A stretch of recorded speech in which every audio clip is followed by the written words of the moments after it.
சொல்லப்படுது. எல்லாருக்கும் தெரியும். ஆனா அந்த நரசிங்க பெருமாள் கோயிலோட வலதுபுறத்துல பாத்தீங்கன்னா ஒரு குடைவரை கோயில் இருக்குன்னு சொல்லிட்டு எத்தனை பேருக்கு தெரியும் உங்களுக்கு? ஸோ நம்ம அந்த கோயிலுக்கு தான் போகிறோம். வாங்க வீடியோக்குள்ள போகலாம். குடைவரை கோயிலுக்கு தான் வந்திருக்கோம். நம்ம கார் உள்ள போறப்ப அந்த கோயிலுக்கு போறதுக்கு முன்னாடி பைக் பார்க் பண்ணுவோம்ல, அது பக்கத்துல ஒரு சின்ன சந்து மாதிரி ஒன்று போகும், பார்த்துருக்கீங்களா? அந்த சந்து வழியா உள்ள அப்படியே கொஞ்சம் உள்ள போனீங்கன்னா உங்களுக்கு வந்து ஒரு பெரிய கேட் ஒன்று தெரியும். அந்த கேட்டு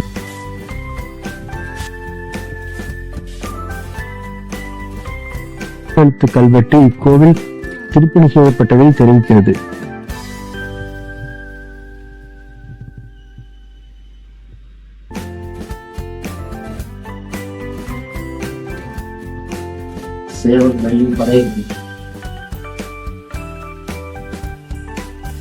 சிற்பங்கள் வரலாற்று சிறப்பு மிக்கதா சொல்லப்படுது. அதனால சிதைவடையாம இருக்கணும். யாரும் இந்த சிற்பங்கள் எல்லாம் பாண்டியர் காலத்து கல்வெட்டுகள்னு சொல்லப்படுது. சொல்லப்படுது.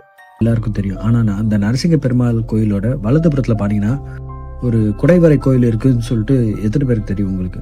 ஸோ நம்ம அந்த கோயிலுக்கு தான் போகிறோம். வாங்க வீடியோக்குள்ள போகலாம். குடைவரை கோயிலுக்கு தான் வந்திருக்கோம்.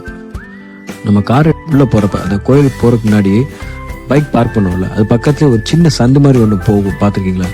அந்த சந்து வழியா உள்ள அப்படியே கொஞ்சம் உள்ள போனீங்கன்னா உங்களுக்கு வந்து ஒரு பெரிய கேட் ஒன்று தெரியும். அந்த கேட்டு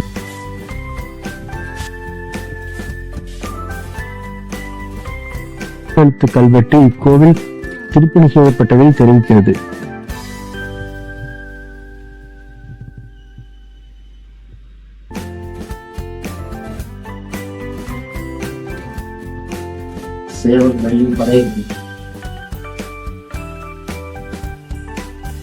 சிற்பங்கள் வரலாற்று சிறப்பு மிக்கதா சொல்லப்படுது. அதனால சிதைவடையாம இருக்கணும். யாரும் இந்த சிற்பங்கள் எல்லாம் பாண்டியர் காலத்து கல்வெட்டுகள்னு சொல்லப்படுது. சொல்லப்படுது. எல்லாருக்கும் தெரியும். ஆனா அந்த நரசிங்க பெருமாள் கோயிலோட வலதுபுறத்துல பாத்தீங்கன்னா ஒரு குடைவரை கோயில் இருக்குன்னு சொல்லிட்டு எத்தனை பேருக்கு தெரியும் உங்களுக்கு?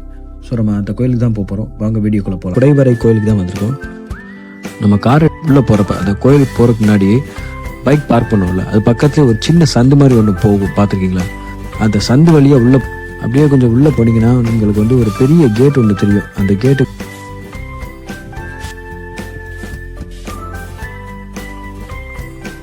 கல்வெட்டு இக்கோவில் திருப்பணி செய்யப்பட்டதை தெரிவிக்கிறது.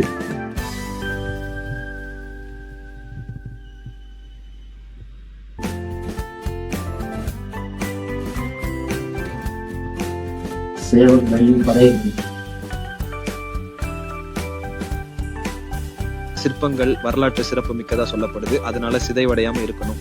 யாரும் இந்த சிற்பங்கள் எல்லாம் பாண்டியர் காலத்து கல்வெட்டுகள்னு சொல்லப்படுது.